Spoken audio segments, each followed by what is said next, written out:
What's going on, guys? Will Spike here. On today's episode, we're finishing the welds on this race car, and it's gonna be tight.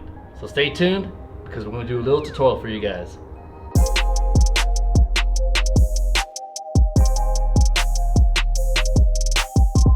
Alright guys, comfort is a key thing when it comes to welding. In this situation, the cage and the frame are in close proximity. We have the option of either raising it to gain access to the weld, or lower it to gain access to the weld from the bottom. In this case or situation, we're raising up the cage to gain access to the areas that we need to weld.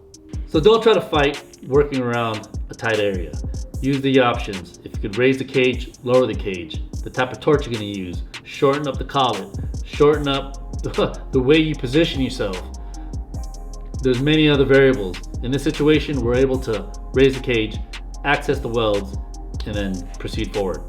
Before I forget, here are a few things that you need to know about setting up your welder. We'll have a whole video in the future on how to set up your welder, so subscribe and stay tuned for that. You could also reference Jody over at Welding Tips and Tricks, or you can check out Justin over at the Fabrication Series on YouTube. For now, here's a general rundown on what you need to know first. Type of metal and the thickness of the metal. In the race car, we're using 063 chromoly. This is critical. You need to know this stuff because it's going to affect the settings on your machine. So based on the material you're working on, you will adjust the following settings: type of current, AC/DC, amperage settings, and flow of gas. In this situation, we're going to be welding in DC. CFH is at 25, amperage is set at 115 max. Let's talk about safety.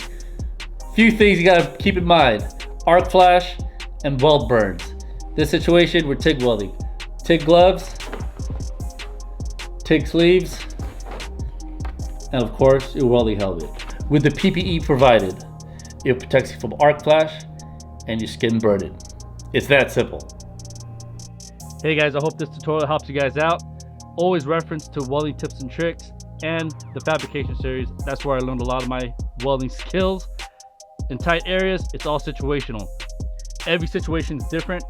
Till then, love it, live it, weld it.